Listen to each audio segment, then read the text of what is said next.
Good morning and welcome to the Penn State College of Medicine COVID-19 Echo Series. We're delighted to have you join us for this morning's session. My name is Jackie Sable and I'm a member of the Echo team and will be facilitating today's session. A few announcements before we begin. If you've not already done so, please put your name, email address, and affiliation in the chat box. Please stay muted unless you're speaking. You can use the *6 on your phone to mute and unmute, or you can use the microphone icon on the bottom left-hand corner of your Zoom screen. We realize that question and answer time is important to you, and we're trying to categorize and address as many questions as possible, but we will follow up with any unanswered questions after the session. If you have suggestions for future COVID-19 ECHO topics, please share via the chat tool or email us at echo@psu.edu. Please remember that no personally identifiable information is allowed when we are discussing cases. We are recording these sessions and we share all materials and recordings after each session. In the spirit of all teach, all learn, we will be on a first name basis during the session. For those who are not familiar with Project ECHO, our ECHO sessions will always begin with a brief lecture and are followed by either a case discussion or a question and answer period. Today's session will include a lecture by Doctors Cynthia Chuang and Krok, followed by a question and answer period. During the lecture, please feel free to put your questions into the chat. We have a team of specialists from Penn State Health Online, and they will help to field questions. But remember, this is all teach, all learn, so everyone can share both questions and answers. And we will break after the lecture for additional question and answer. With that, I'm going to turn things over to Cynthia and Karen. Excellent. Thank you so much, Jackie. And thank you everyone for joining us this morning, this Monday morning at 8 a.m. So Cynthia and I have the pleasure of discussing with you the topic of research studies for patients with COVID-19. Let me see here. Oops, I'm sorry. Okay, so the outline for today is going to be that we're going to be discussing, number one, just how important it is for doing research in studying this newly emerging disease, and some words of caution. Then discussion about some inpatient trials. Of course, the remdesivir trial, which many people may have heard of, and then also a way that even if you don't have a robust infrastructure for research, you could get involved in a convalescent plasma trial, and then discussion about some outpatient trials as well. Okay, so first off, my word of caution. And for that, I'd like to discuss a story, and I'd like to discuss the hydroxychloroquine story. Okay, so this is the Cliff Note version of this story. So just pulling from some of the headlines, hydroxychloroquine rated most effective coronavirus treatment, poll of doctors finds. And then you start seeing patients that are saying, this New Jersey man battled with COVID-19, this New Jersey man's battle with COVID-19 led him to an experimental drug. And then this beautiful elderly couple looking lovingly at each other swear by this controversial treatment. And then you might read that Facebook has it says that there's a conspiracy group linking 5G to coronavirus also pushes hydroxychloroquine. So then you start wondering, is there just a conspiracy to get this name out there? And then you might start seeing some things in perhaps some more reputable places. Hydroxychloroquine study after study says something different on coronavirus. And then finally, the Lancet, which is a very reputable news scientific journal, says hydroxychloroquine in the management of critically ill patients with COVID-19, the need for an evidence base. And so I just want you to be careful when you're reading about these wonder drugs that are out there, that there's a lot of case studies that are being done. And for sure, an anecdote is a wonderful story to share, but it is not science. So the IDSA, which is the Infectious Disease Society of America, they came out with guidelines. And this is a rather busy slide, so I'm going to highlight a few areas. So in the blue at the top, it gives you their what they ranked the studies on, and then the studies are listed below. So you can see in the number of studies, there's 1 or 2 studies, depending on what the outcome they were looking at. And then in the risk of bias in the studies, the IDSA said that there was a serious risk of bias in all, and these are in studies looking at hydroxychloroquine use. You never want to have a study that you're basing scientific evidence on when there's a high risk of bias. That means that the scientific community perhaps either owns stock in hydroxychloroquine, or it wasn't placebo controlled, or something. The imprecision in the study, you'd want it to be very precise, right? If you were giving some medicine and the IDSA says that these studies here were either serious or very serious in their concerns for their imprecision. And then they look at the certainty of the studies, and you can see that they are all in the very low category. And so ultimately, what the IDSA has said is in recommendation number 1, among patients who have been admitted to the hospital with COVID-19, the IDSA guideline panel recommends hydroxychloroquine in the context of a clinical trial.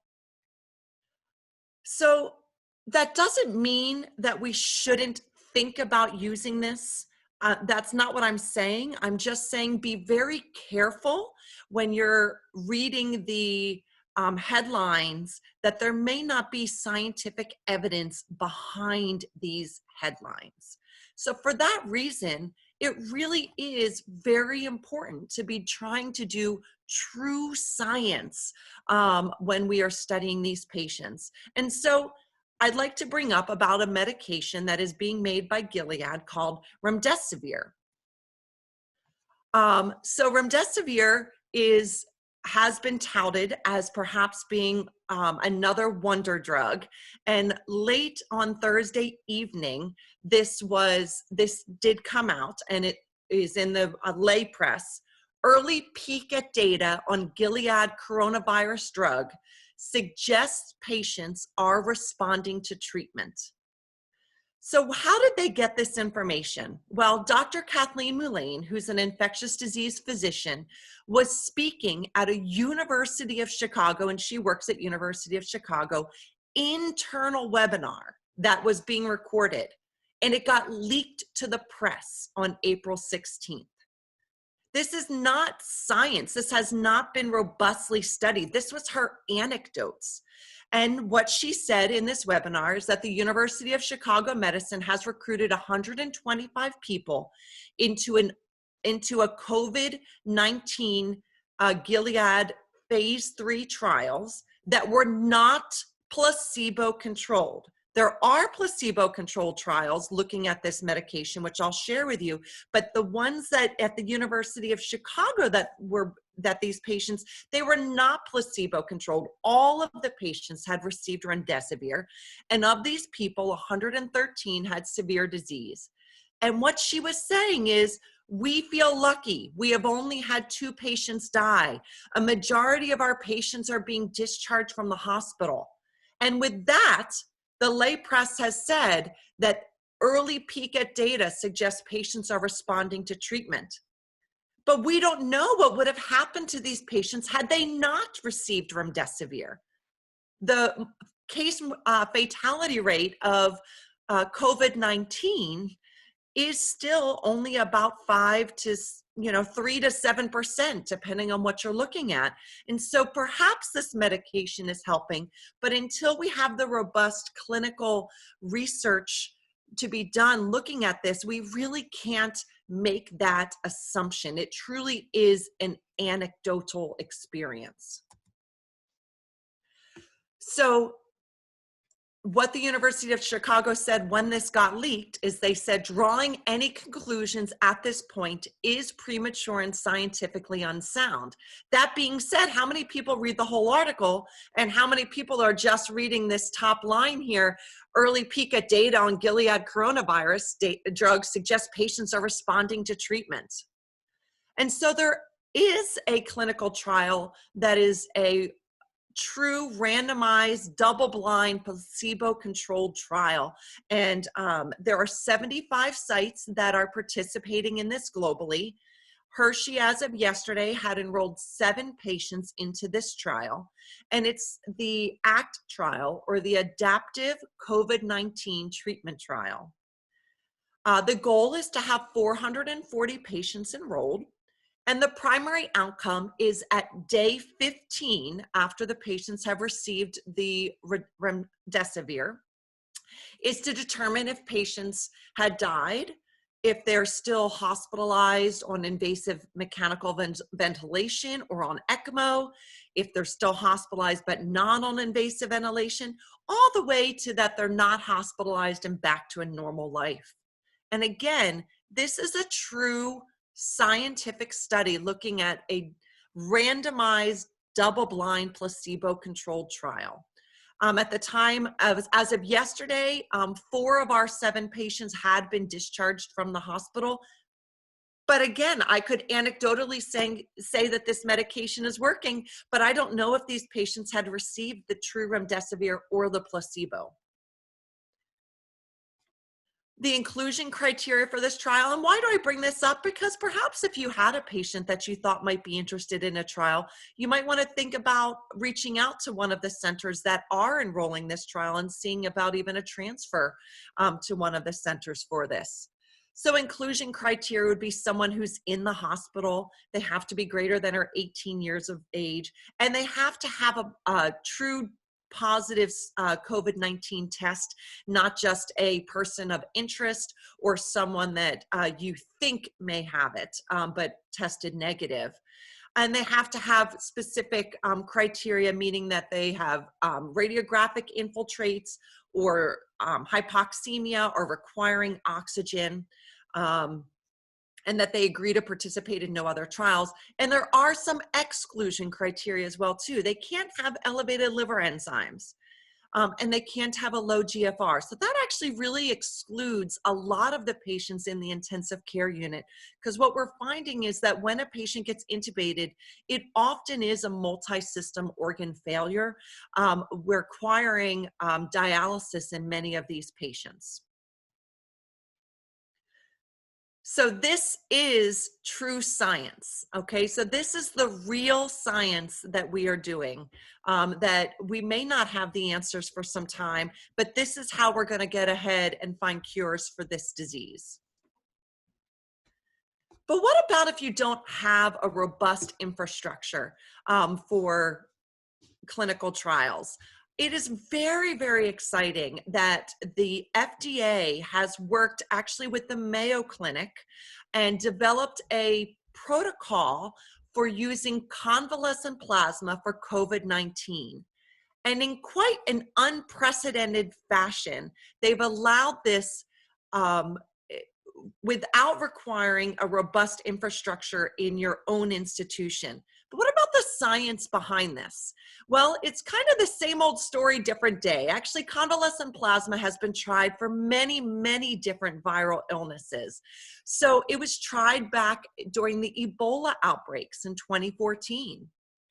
Convalescent plasma, and so to tell you what convalescent plasma is, just to make sure we're all on the same page, it is when someone has recovered from an illness, a viral illness or coronavirus in this situation, and they are now symptom-free, and their body now has antibodies to that virus, and they donate their plasma at a Red Cross center, and then that plasma is then given to a patient who is actively infected with coronavirus, with the hope that it will offer them some benefit and a quicker recovery. So again, it was tried in the Ebola virus outbreak in 2014. It was tried when there was the Middle East Respiratory Syndrome coronavirus in 2015, and also tried in other viral illnesses, such as the H5N1 avian flu outbreak and the H1N1 influenza outbreak. So let's talk about that H1N1 outbreak. So in a 2009 study, when they looked at 20 patients, they found that those patients who had received convalescent plasma had an improvement in survival as compared to so those that received convalescent plasma did better than those who didn't. Whereas if they had gotten ECMO or mechanical ventilation or steroids, there was no difference in those patients' outcomes, only if they had received convalescent plasma. Small trial, 20 patients. Oops, sorry, there we go. And they found in this same trial that the patients who had received convalescent plasma also had an improvement in their survival rate, with only 20% of patients receiving convalescent plasma dying versus 54% if they did not receive the convalescent plasma. Definitely appeared to have it looked like there might be some impact if you receive convalescent plasma. So then we get to our landmark, and I put that in quotes, JAMA article that was really a case study of 5 patients that was in China who had received convalescent plasma. So what this article did was they basically were just describing the 5 patients who had received convalescent plasma. They did not compare it to patients who did not receive convalescent plasma.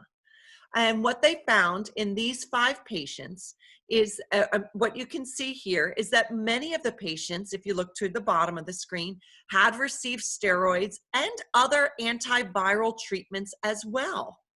But also all 5 of these patients had received convalescent plasma. And they received it between days 10 and 22 after admission. And what they found, again, it was not a placebo-controlled blinded study. The authors knew that the patients had received convalescent plasma, that the temperature had finally normalized within 3 days in 4 of the 5 patients. The patient's SOFA score had decreased, which is a marker for how sick someone is in the ICU, that their oxygen levels improved, that their viral load decreased, and that at the time of writing this article, 3 of the patients had been discharged from the hospital, and 4 of the 5 patients had recovery of their significant lung injury. Another article that looked at 10 patients with severe COVID-19 who had received convalescent plasma at a median time of 16.5 days. Again, mostly just sharing what they found. It wasn't a true trial. There wasn't another arm to this trial, just patients who had received convalescent plasma. And what they found was that of the 10 patients, 3 of them were on a mechanical ventilation at the start of the trial before they had received convalescent plasma, and a lot of them were on high flow oxygen. There was 1 person who was on no oxygen at the start of the trial. And after they had received convalescent plasma, only 1 of those 3 patients who had been intubated to start were still intubated. So there did appear to be, at least anecdotally, some improvement in these patients. And so this here is looking at each of the patients in different color lines here, showing that you can see that their oxygen levels did improve for the most part, if not stayed the same in all but patient number 7 in that teal color. It looked like it went down just a little bit, but still staying way above that 95% oxygen level. So there did appear to be some benefit to this. And in a disease where we have no proven benefit, there's a lot of excitement about using a treatment that might not have risks and might show a benefit.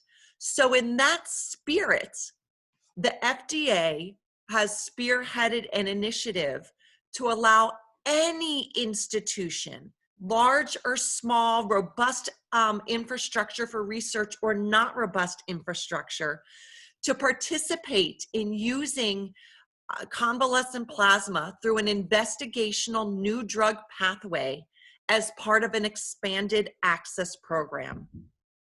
But in full disclosure, this is also not a true research study per se, but rather a protocol that will allow access to this treatment in an unprecedented fashion when this would perhaps otherwise had only been available in a research protocol. Now, the Mayo Clinic is collecting information and data on these patients, but again, there is not a placebo-controlled arm in this opportunity, in this protocol. There are clinical trials that are being done right now that are placebo-controlled for this in the inpatient setting, but if you're interested in getting involved, this would be an excellent way. Absolutely any hospital can enroll in this. And you, as I've already mentioned, do not need to have a robust research infrastructure. The Expanded Access Program will provide access to the investigational convalescent plasma for patients in acute care facilities infected with SARS-CoV-2 who have severe or life-threatening COVID-19. But really, it's almost for anyone in a hospital, because not only could the patient have severe or life-threatening, if they're at risk by the healthcare provider to be progressing to severe or life-threatening, then they also could be eligible. And the protocols at this website, www.uscovidplasma.org. And it is being updated pretty quickly, as this was a unprecedented protocol that was unrolled with the FDA's partnership.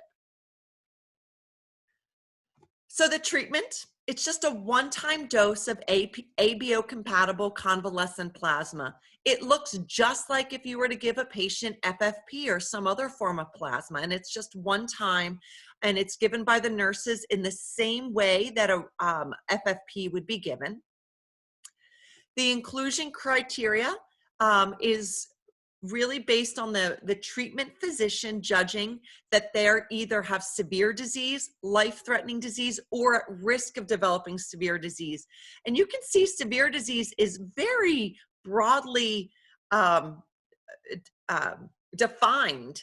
And they say you could have any one of the following: dyspnea. I imagine for those of you who have taken care of patients with COVID-19, dyspnea is a very common complication that these patients state, lung infiltrates. And so these would be the inclusion criteria for this. The risks of this, well, sure, anytime you give a transfusion, there are always risks. There's the risk of an allergic reaction, a transfusion-associated circulatory overload, or a viral infection, just like if you were given FFP or platelets to a patient. We also need to tell the patients that there is a risk that this may not be effective. We don't know yet if this is an effective treatment or not. And that enrollment in this does preclude you from enrolling in another trial, like the remdesivir trial. So at our institution, where we do have both options, we do offer the patients who are eligible for the remdesivir trial, we offer that to them first. And if they decline that, then we would offer them the convalescent plasma. We have also found that the remdesivir trials I mentioned is not open to the patients in our intensive care units that are on the ventilator and on dialysis, and so those tend to be the patients that are eligible for the convalescent plasma as well. So how would you operationalize this? So I know it may sound very, very daunting, and I have a secret for you. I am not a huge researcher, clinical researcher. Dr. Chuang is, or Cynthia is, a very um, wonderful researcher who has actually NIH funding and is a true researcher, but that isn't necessarily where my expertise lies. And so I was a little nervous when I was called to perhaps participate in this, but at the same time, very excited that perhaps I could be doing something for my patients. And I found it was very, very simple to enroll.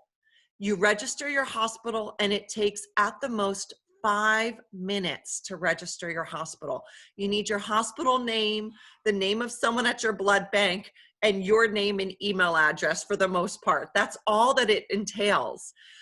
You then communicate with your blood bank. Then you would communicate with the treatment team, and the treatment team would need to determine if they feel that they have a patient that has that would be eligible for convalescent plasma. You then, once they've determined that they have a patient that's eligible, and we now have 3 patients at the Hershey Medical Center and 2 at St. Joseph's in Reading that we have registered on the site to match them up with convalescent plasma. And that takes about 5 to 7 minutes. Very simple questions: name of the patient, the race of the patient, the sex of the patient, who got consent, their blood type, and what their symptoms of COVID-19 are. You then notify the blood bank to work with the Red Cross to order the convalescent plasma, and then you wait. And unfortunately, I cannot tell you yet how long it will take to get the convalescent plasma. At this point, our first patient was first enrolled last Monday or Tuesday, and we have not yet received any convalescent plasma for them, but they are on the list for convalescent plasma when it were to become available.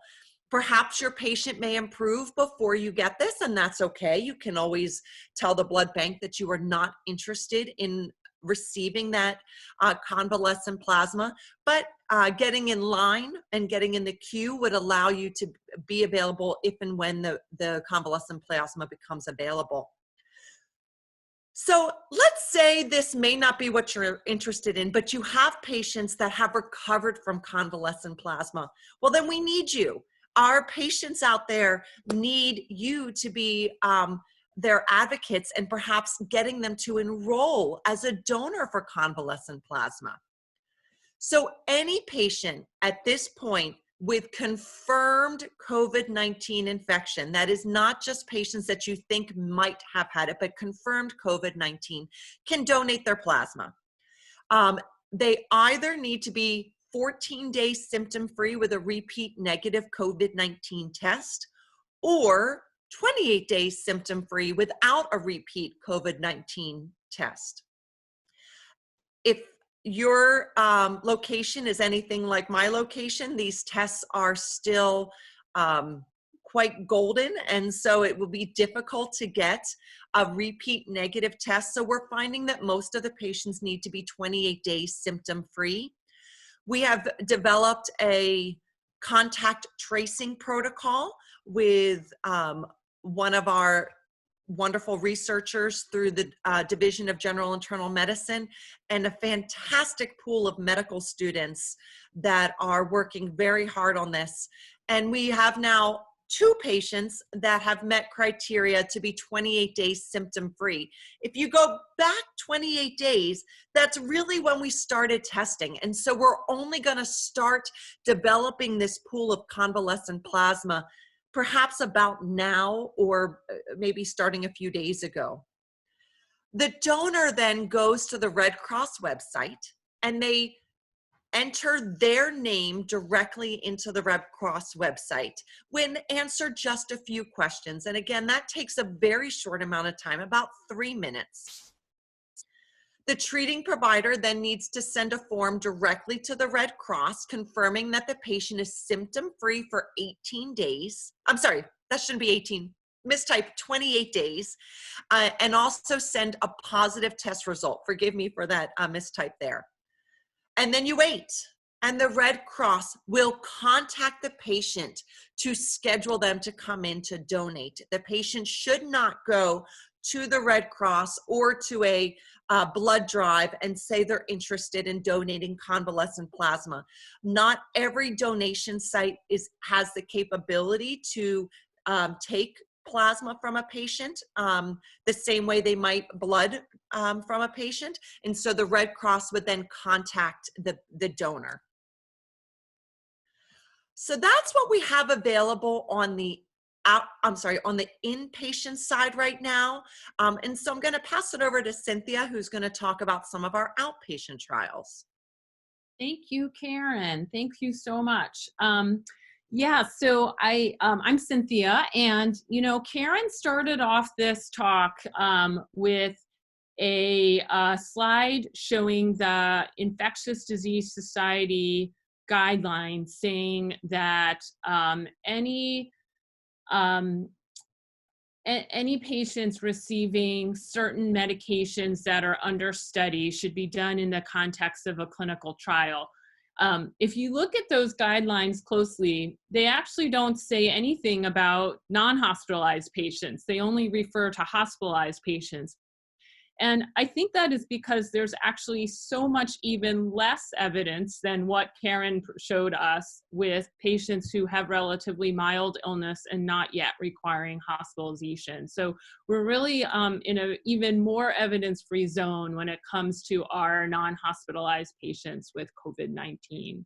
So this table, I'm going to spend a little time going through what is on this table. And let me tell you how I generated this table. I looked at a website that some of you may be familiar with called clinicaltrials.gov. So basically, if you're going to do a clinical trial, you have to register that study on this clinicaltrials.gov website. So when I looked on that website yesterday, there were 657 studies that were related to COVID-19 that are currently registered. Out of those 657, 294 are currently active and recruiting. Of those, 170 are intervention studies. Of those, 52 are being conducted in the United States. Now, I'm not in any way at all suggesting that we're only interested in the US studies. I'm just narrowing it down because those are the only ones that we could potentially get our patients into. So 52 are in the United States. Just for reference, I thought it was interesting. There were 70 in Europe and 38 in China. But out of those 52 in the United States, only a small handful, the ones that you see on this slide, are the ones that are looking for non-hospitalized individuals to be recruited into their studies. So we don't know a lot about how to treat patients on the outpatient side.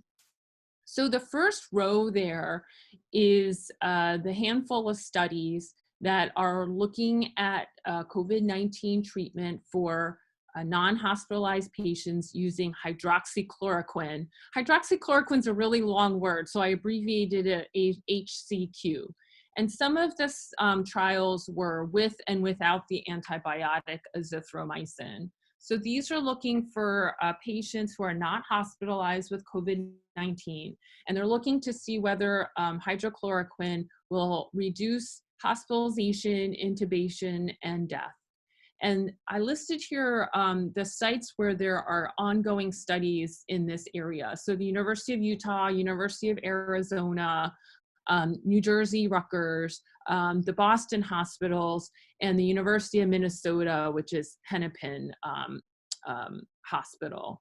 So I noted the University of Minnesota because they are actually recruiting nationally. So anyone in the United States could actually contact the University of Minnesota. If you go to the clinicaltrials.gov website and search for this trial, you'll find information of how to get to their website. And the reason they're able to do this is it's completely remote enrollment. So the patient enrolls remotely, they get mailed the medication or placebo.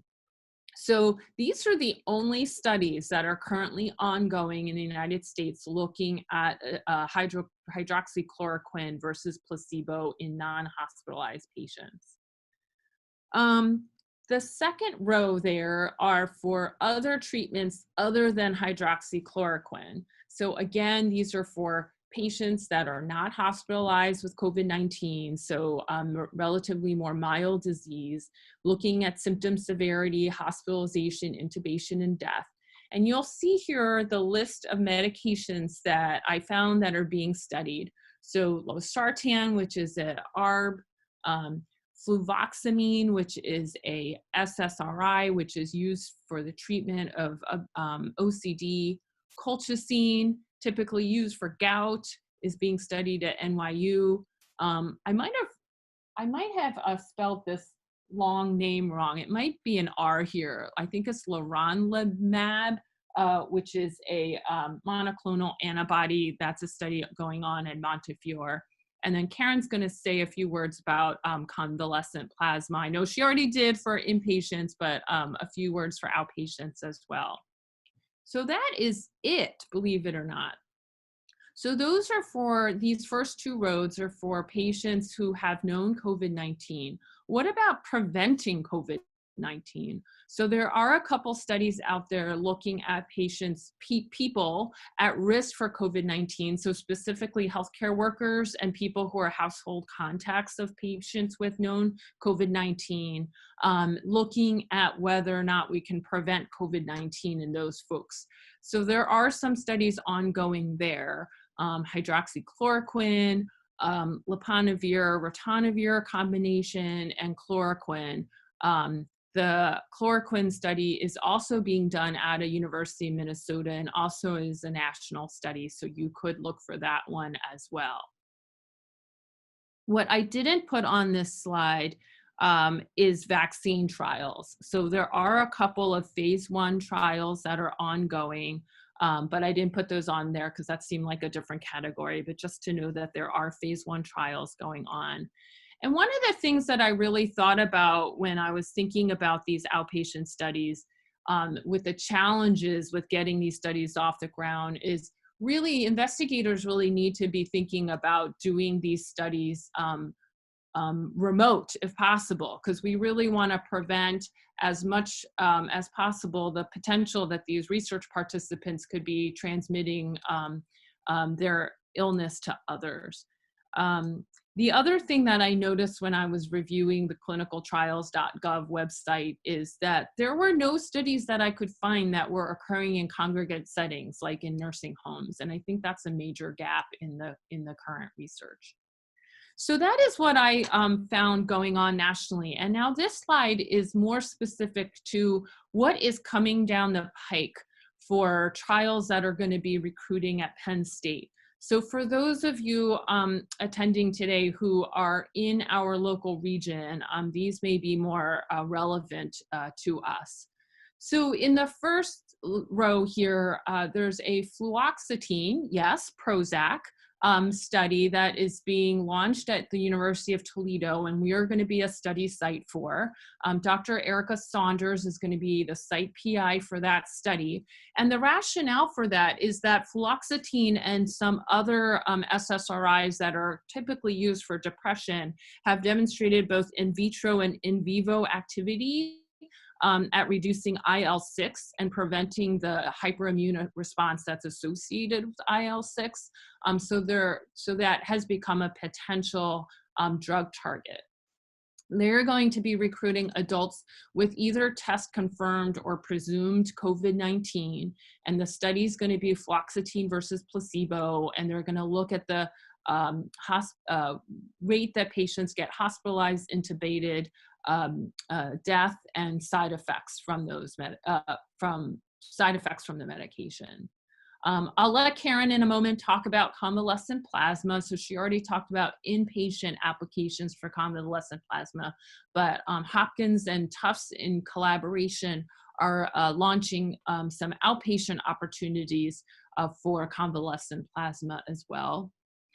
And then I'm going to talk a little bit on the next slide about the HERO trials. So there's the HERO registry and the HERO hydroxychloroquine trial. These are funded by PCORI and PCORNet. PCORI, which is the Patient-Centered Outcomes Research Institute, has allocated $50 million to these HERO studies. And these are studies for healthcare workers. And so there's both the registry part and the trial part. I'm serving as a site PI for Penn State, so I'm very happy to talk with anyone offline more about these trials. But Karen, if you would advance the next slide, I'll have a little more information here about HERO. So again, this is a two-part thing. There's the HERO registry, and this is really aimed at trying to better understand the health of healthcare workers throughout our country, throughout this pandemic and beyond. So a U.S. healthcare worker of any profession who is an adult can enroll in the HERO registry. And when I say healthcare worker, that is not only nurses and physicians, it also includes food services folks, transport, respiratory techs, PT, OT, EMS, first responders. Anyone who may have contact with patients is considered a healthcare worker for the purpose of the HERO registry. I registered myself about a week ago. It only took me a few minutes to enroll. And then about a week later, I got pinged to fill out some more surveys. And so there'll be surveys that'll come every so often to better understand what is happening to our healthcare workforce throughout the course of this pandemic. Your participation in these future surveys that get sent to you is purely voluntary. And when I got pinged to answer the survey, I was like, okay, I better sit down for half an hour for these surveys. But no, they're actually keeping each survey session very brief. I actually think when I was pinged, it only took me a minute to fill out the follow-up surveys. So it's really easy. All you have to do is go to this heroesresearch.org site to register yourself as a healthcare worker and start completing these brief surveys. They're hoping to enroll over 100,000 people in the registry. So I encourage people to pass that on to their fellow healthcare workers.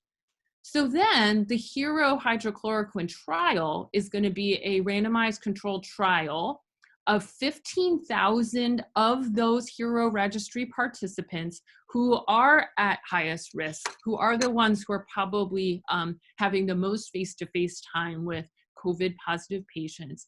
And they're going to evaluate whether hydroxychloroquine versus placebo is effective at preventing COVID-19. So this is going to be hydroxychloroquine versus placebo times 1 month, and following up those participants thereafter, looking at COVID-19 as the outcome. So there'll be more to come on both of these. There's going to be a press release we're expecting today or tomorrow about the HERO registry. Once we start recruiting for the trial, which we expect should be in the next week or two, you should see another press release from that. But you can start registering for the registry.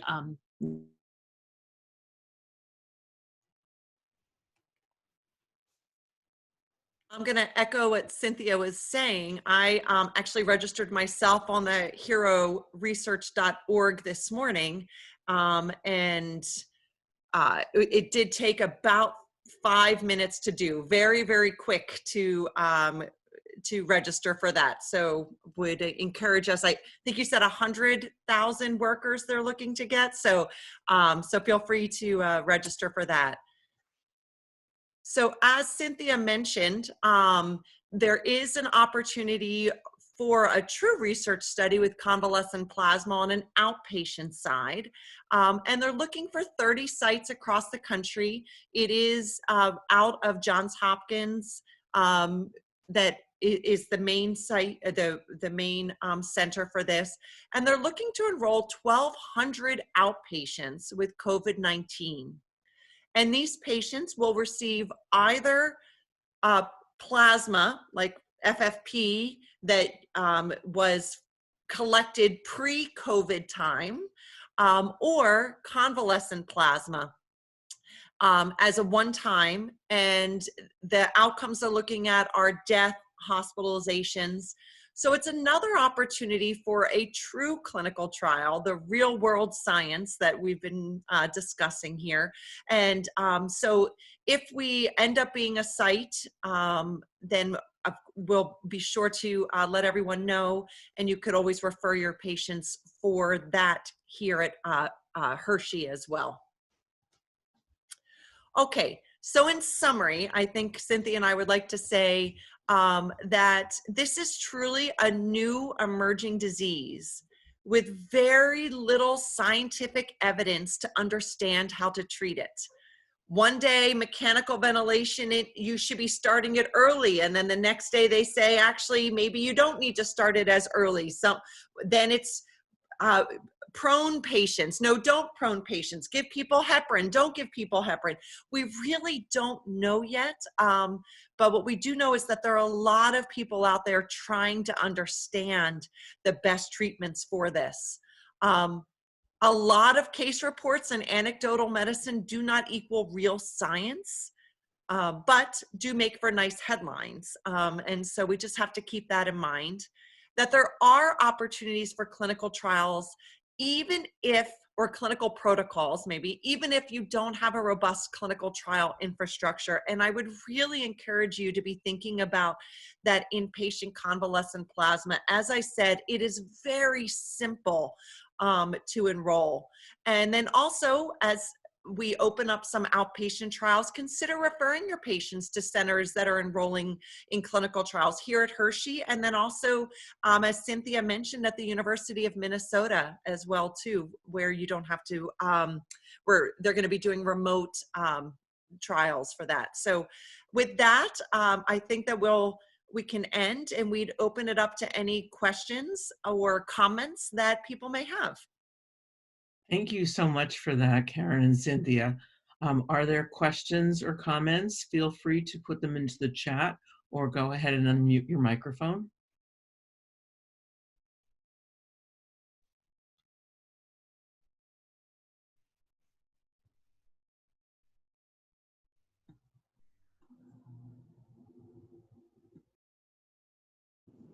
Jackie, I actually have a question for the group, if that's okay. Oh, that's wonderful. Please go around.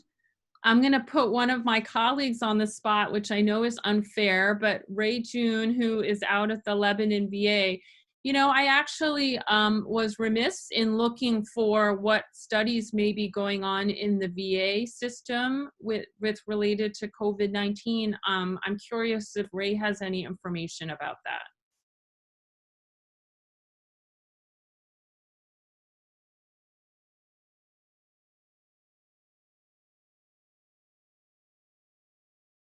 That was totally unfair of me, so I'm sorry.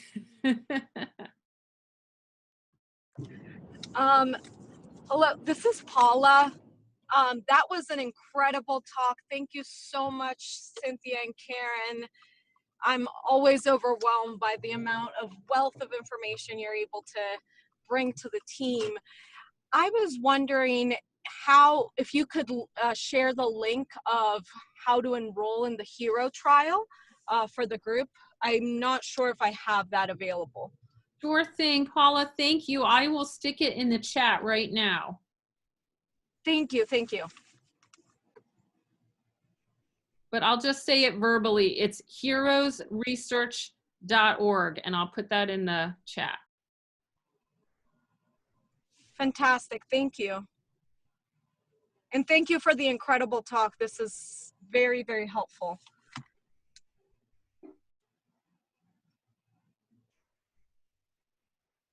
So I don't know, this might be unfair, Cynthia and Karen, but Heather tried to sign up, but the pin to register did not come. Have you seen anything like that? Oh.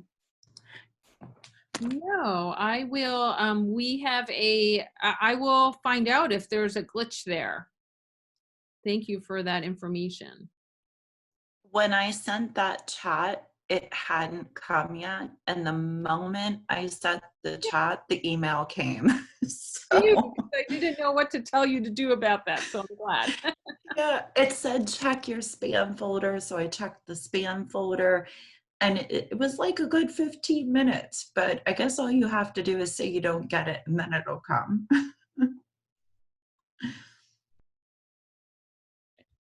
Well, thank you. Thank you for sharing that it did come through. That's good news. Other questions or comments?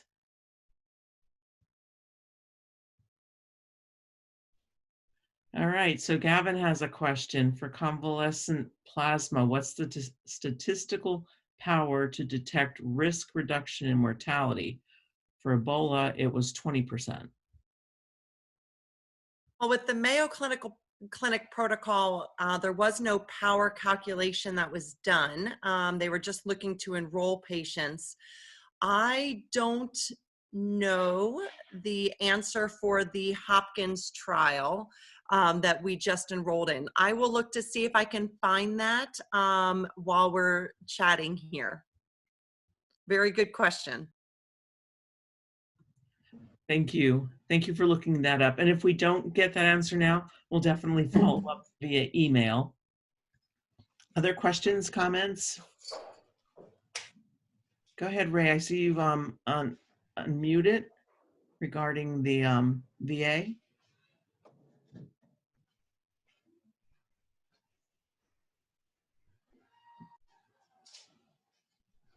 Okay, maybe not.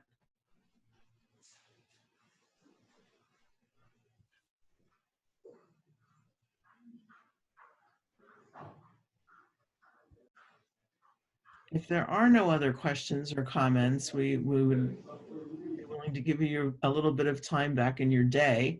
But let's see if we'll give it one more minute or so, and if not, we'll move on.